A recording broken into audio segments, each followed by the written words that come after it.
So much to catch up on. Awesome. Good afternoon, guys. Welcome back, Spirits Guy. Coming to you guys live, Whiskey Wednesday from Wachusett Wine and Spirits out here in the WB. I feel like it's been a couple weeks since I've been here. It's definitely been a few weeks. Yep. Since you've been here. Medical issues I had last week kept me off of camera. We'll keep my tasting maybe to a minimum tonight. But so much to talk about. Repping my tribe. Let's go. Doing a little Caesar Sportsbook over the weekend. I hit on the 49ers last Thursday. And the under. Last 6 minutes of that game. You're very sweaty.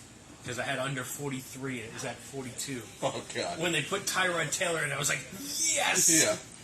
Out. I hit on the Steelers, obviously. I hit on Cincy the other night. Bet that one right before the half. Yep. Thought Tampa might pull the upset on Philly. That was a good game. And I got dogged in that Colorado game over the weekend. Yeah. I mean, the hype is real, but at the same time, I knew they were going to get beat pretty bad. 22-point favorites on the other side. Not a good weekend in football for the state of Colorado, really. No, not even a little bit. Terrible. Did you see the trade today? Sure did. I was just talking to Matt. Crazy. That's Wow. cool. I don't want the Bucs to be good, obviously, but Game to the Bucs. It makes me wonder, like, did we waste money signing Jaylen Brown? Like, what could have been? I mean, yeah. I was seeing some stuff on ESPN saying how if we really wanted to get Dame, we would have to do a 3-man trade. We would have to send Rob Williams. We basically have to send at least 5-6 guys away just to get them. You know, and at that point, like the Bucs did get them, but their bench doesn't look too healthy. Yeah, right now. they've got no depth. Yeah, so we'll see what happens. But seeing them play together will be fun to watch. Yeah, it'll be good basketball. Sucks they're in the East and stuff, but we're gonna have to go through them. But and they lose Drew. Yeah, Drew Holiday. So yeah, I was just telling Matt in the office the Blazers want him gone immediately. They're trying to trade him too. So I was like, Celtics. Yeah, he would be a perfect pickup for Smart. Yeah, he's the same kind of player. I think he is honestly a little bit better scorer, in my opinion. Yeah, they were talking about that, or maybe even the Heat going after him. Yep. But all right, lots and lots of whiskey here. Blind tasting. I did a blind tasting a couple weeks ago with Glenn. It's Bourbon Heritage Month, and it's the silly season. All the hunters are out looking, and all the chirpers who think that because it's higher proof it's better, or because it's older it's better, or because they know the mash bill they know it's better. Expensive. Price dictates. Not always the case. And we had some fun kind of. I'm so sorry. I'm playing embarrassed with that. right now. Yeah, you're on camera right now as well. Oh my God. This is just my day. Okay. It's all good. No worries.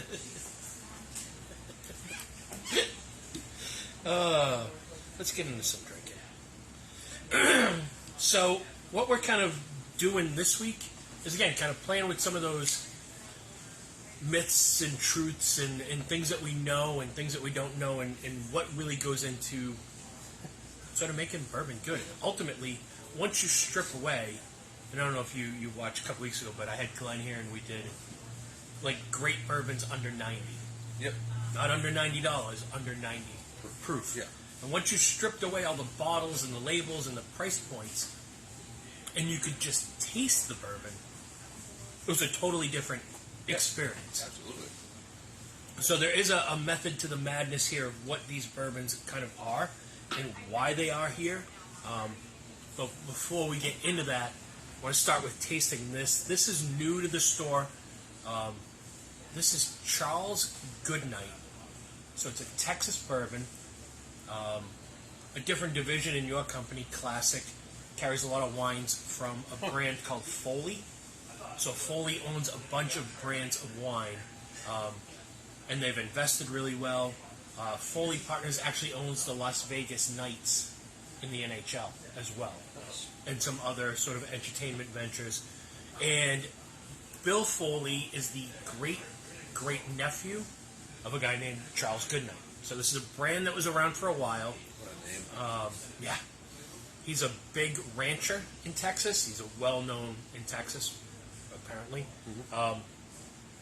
Barrel proof, so 115. And I want to say like 60, 36, 4 is the mash. And honestly, like I was a little nervous about it because it's Texas bourbon and it's not always the greatest. It tends to have a different sort of flavor than traditional bourbon. All pot still. Again, 115, 6 years. It's got a great nose. Yeah, and I wanted to taste it. I actually called up Pete, who's our sales rep, and was like, hey, can you bring the sample bottle by? So no, I didn't buy this one, but my sales rep was nice enough to leave it so that we could show it. And I mean, I did taste it already, so to me, it's good.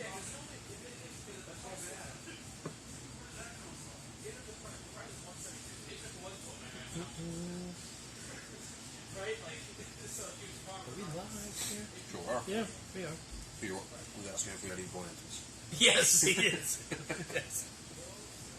Oh, wow. Not Albert Blanton, like John Blanton. It's a knockoff brand.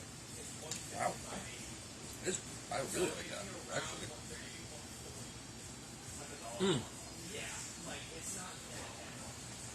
Like, it's got really interesting flavors.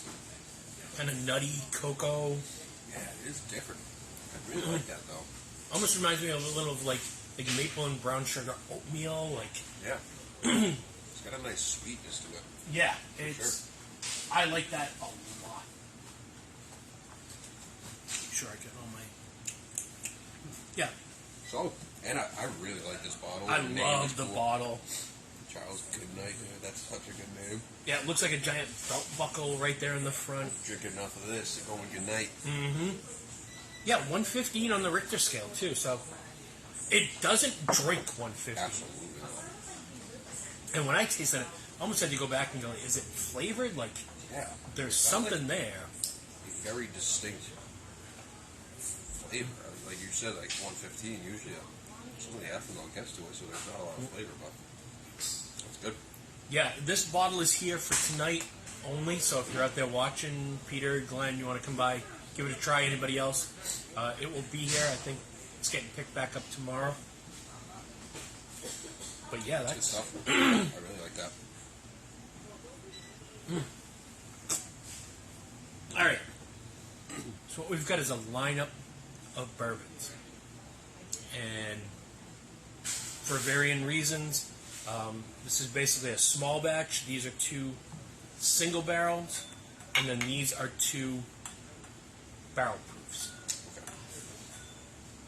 Basically, I'm just gonna go down, taste, and really try to play with your head of like, what do we think is the most expensive? What do we think is the highest proof? Just kind of. So are these? Yeah, I'm not going to ask questions. These are also things that we have in store. They're all things that we have in the store, Okay. except for that one we're out of right now. Okay. But we have had it in the store.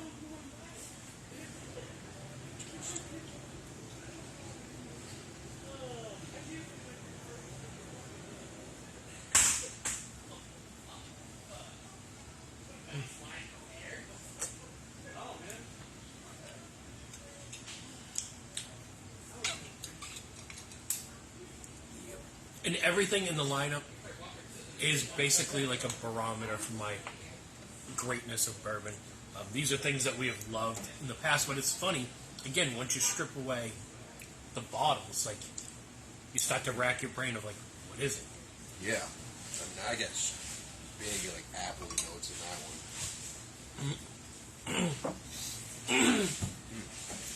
That was bomb. And then sort of the comparative, You said these are both single barrel? small batches. Small batch.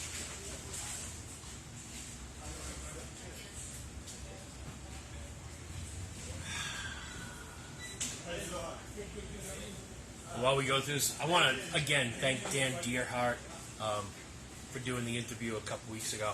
It was awesome. It was great. Catch that. He seemed like a super down to earth person. He was awesome. We had a lot of fun talking. Like we were talking like UK basketball because he went there. What he drank for bourbon, sort of the story of Grander rum.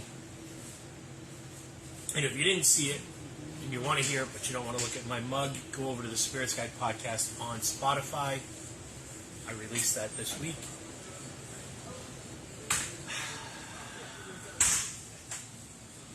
It's the first time drinking over a week.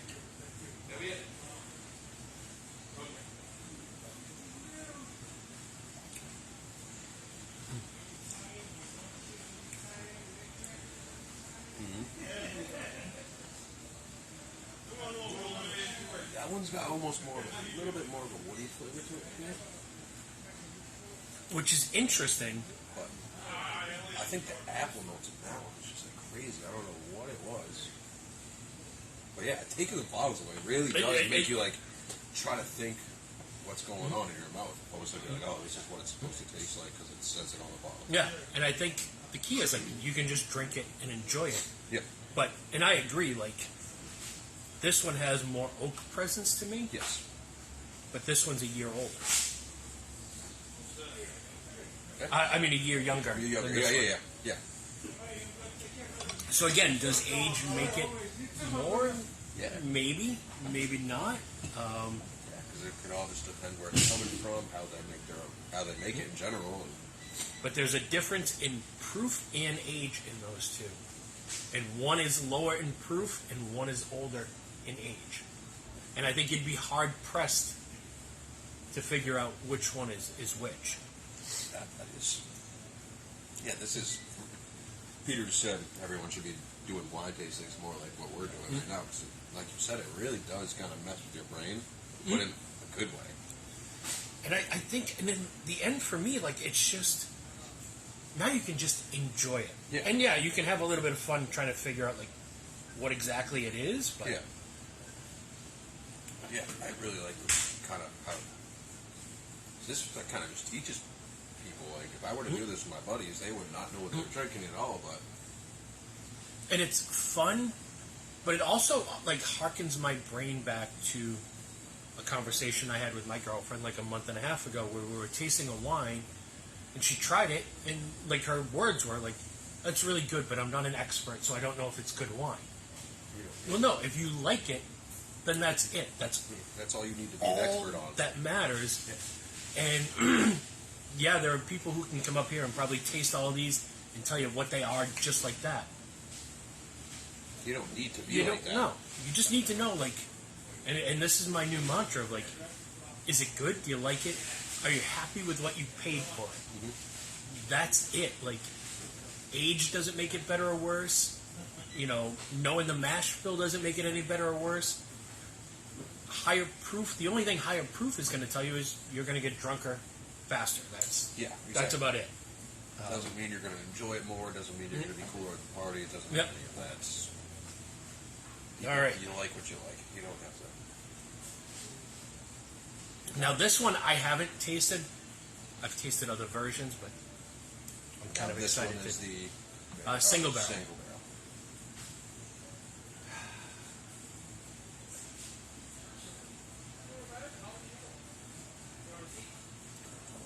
Yeah.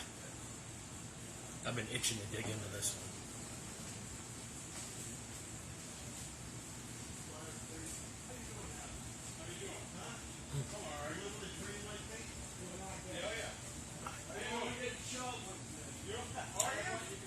That is great. That's everything I hoped it would be. Oh. Dark fruits. Mm-hmm. Almost like cherries. And it's funny as you try to guess, like, any thoughts on what any of these are?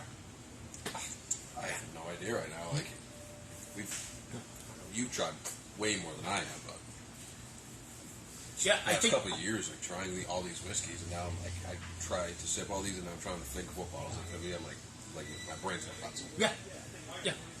Because I could try while looking at it and be like, oh, that tastes like that. But if you put a different bottle in front of you like this, that, but it's not, I would be like, oh, okay, that makes sense too. You'd like, believe it. Oh. Have a good night, gentlemen. Yeah, the nose on this one's way different. Yeah.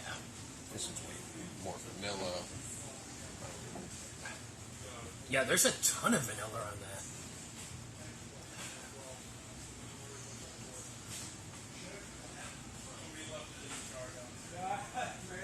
Thanks, appreciate it. You too now.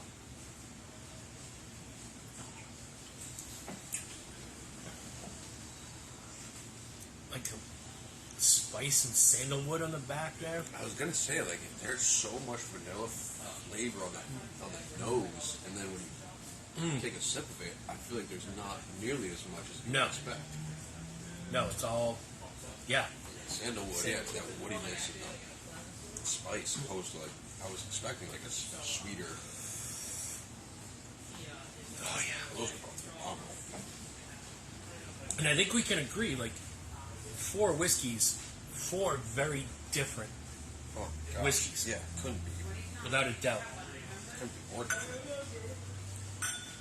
And again, we're getting into hunting season, and I hate to be redundant of like, what do you do with your allocated whiskeys? Like, we had a guy come in yesterday looking for stag, which kind of technically hasn't been released yet.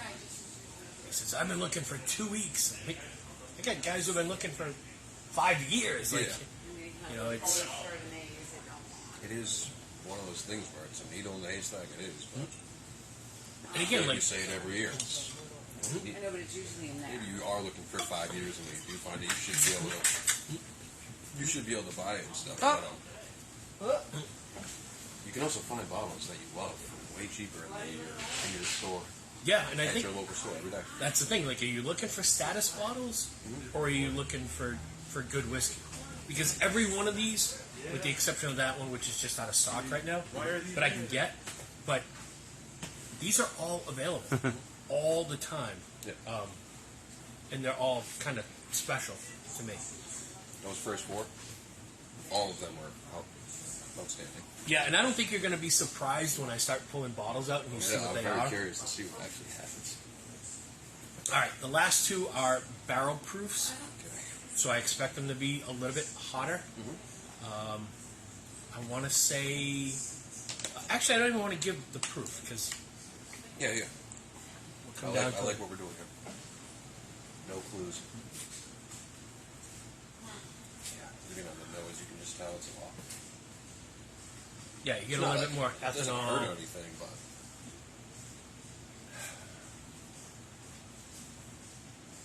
Yeah, and I've heard some outrageous things. Peter was here last week when I was talking to a customer who told me like that sometimes he opens a bottle and like it tastes really good, and then like 2 weeks later it doesn't taste good, and then like 2 weeks after that it comes back. Maybe, but there's also like, what did you eat that day? How much sleep did you get? What did you drink before that? yeah. You know, if you're in a bad mood, like your body temperature goes up. Like there's all these things that can affect the way you taste. That I don't think the whiskey is changing that much, as much as you're changing Yeah. every time you taste. It's like when you wake up in the morning, sometimes you're not feeling eggs. Yeah, yeah. Feeling a cream cheese bagel or something like you. Yeah, that was just like completely different than the other ones.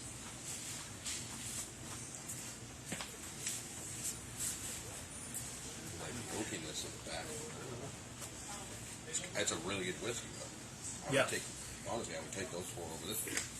Yeah, and I think that's indicative of like where we've kind of evolved. That like I don't necessarily need Yeah. that barrel proof. I'd rather drink a whole bunch of this. Yep. Which there's nothing wrong with this. No, it's just kind of not. I feel like it doesn't have as much flavor profile and approachness. That's even work. But again, it shows that sometimes that higher proof doesn't mean more flavor. Yes. Sometimes it means less. Flavor. Yeah, it just means more. Just means you're going to get drunker faster. Then sort of the last comparison.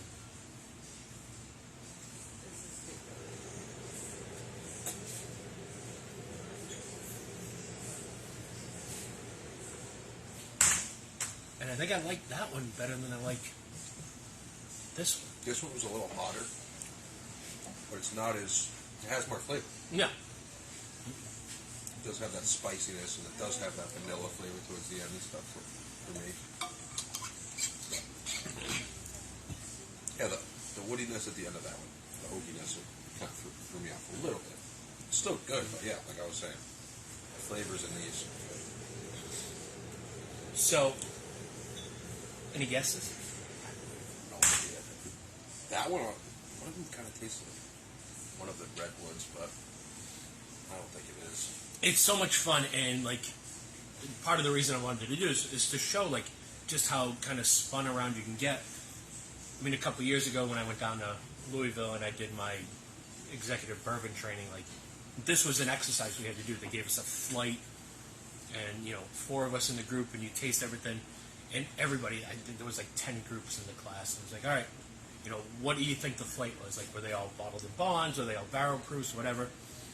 What do you think the brands were? And not a soul in the room got one bourbon right in a That's blind I tasting. feel like an idiot trying to guess because I thought it was going to be so off. And 2 of the guys worked in the tasting room at Wilderness Trail, which again is not an indictment against them. It just shows that without It the in front of perceptions, us. Yeah. you can get spun around. But to me, it also means you can just enjoy it. Yeah. There's no rhyme or reason if you're just drinking. So the common sort of thread in all this, and again to kind of make a point, they're all the same mash bill. Wow. So knowing the mash bill doesn't tell you the whole story. What is it? MGP? It's 75, 13, 12, Wild Turkey, Jim Beam. Okay.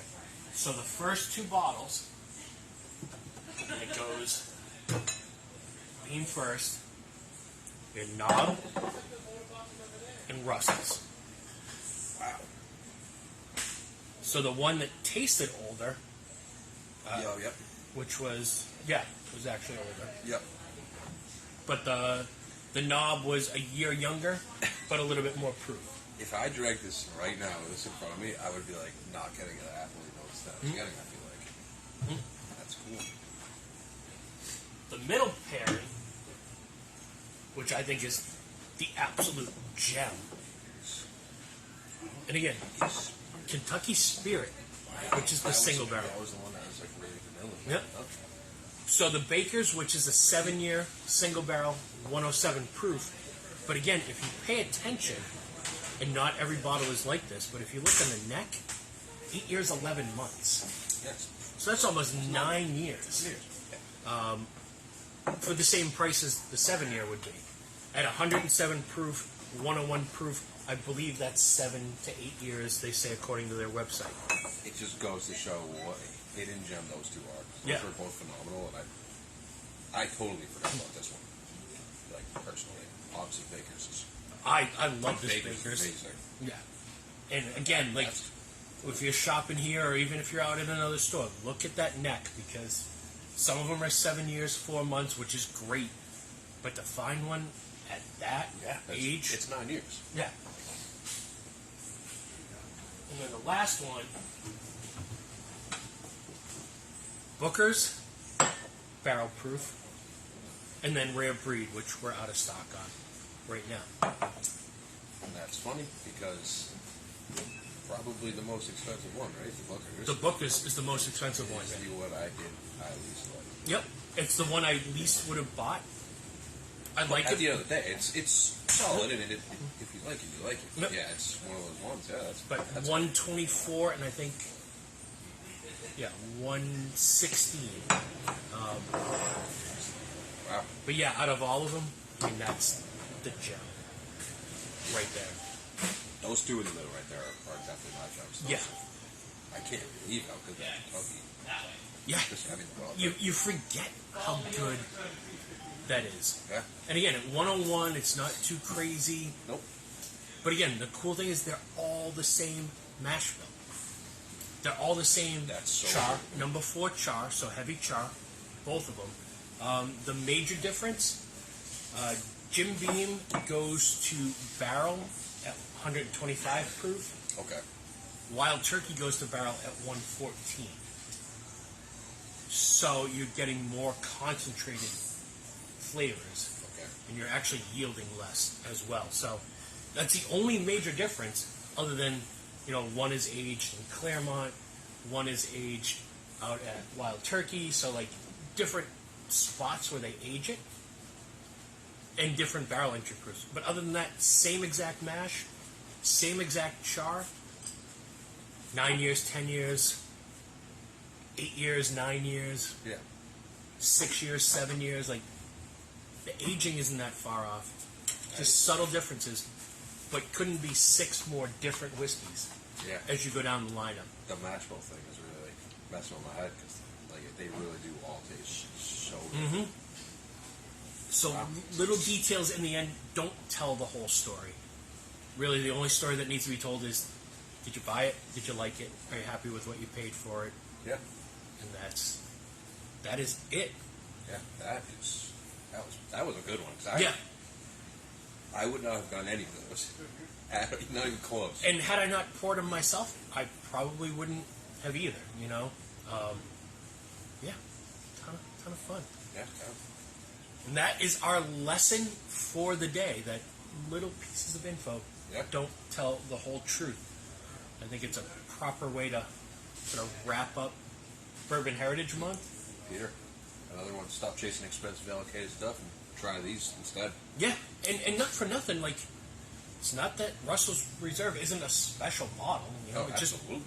No. just because we can get it doesn't mean it's not special. Knob Creek still carries that 9-year age statement. Nope.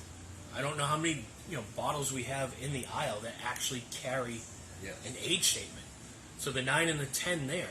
Again, this, if you're looking at that neck and the value there, like, it's supposed to be 7, it's almost 9. They don't raise the price. So there's your value. Wild Turkey. And I get like, oh, it's available, it's not expensive, it's not allocated. Who cares? They've been doing it for 80 years. Like, they don't need to do that stuff. By the way, if anybody sees, Buffalo Trace just released a collection. It's a Prohibition era collection. It's got 5 375 milliliter Okay. like bottlings from Prohibition era, like labels from that era. Kind of like what Old Forester did. Their prohibition type things. with that Kind of, 10-year. but they're half bottles. It's $1,000 MSRP for 5 375 mLs, which will probably never even see the state of Massachusetts. So, That's as far as allocated stuff goes, no Maker's Mark cellar aged. That never showed up here. I know it might have gotten sprinkled out to some other accounts. It never showed up here. There might be some Michter's Toasted Rye coming tomorrow. I've got some Starlight VDN coming tomorrow. So, nice. a couple of interesting things there. I'm excited to announce the cancellation of our Rare Character Barrel. Decided to squash that. And then hopefully soon, Yellowstone will be here. Ezra Brooks will be here. Buffalo Trace will be here. Stay tuned on social media for all of those announcements. And yeah, silly season is coming. Yeah, fall's here. Yep. Yes. Yes, it is. All right. I think we're going to kind of wrap it. There's still some sunshine out there, which is kind of weird to see as of late. So, yeah. Enjoy the rest of your week, guys. We're going to be back next week. Scotchtober kicking in. Some good stuff. We're going to get into some fall flavors next week. Apple brandies and cider finished single malts, and Oh yeah. we're going to get into some sherry finishes too. Oh, I got some good sherry stuff, some good Japanese stuff, some good Swedish stuff. Lots of good sherry stuff. So, yeah, we'll be back next week, and black and gold, baby. Blue and white. Yeah. Cheers, guys. I think the Dolphins can beat too.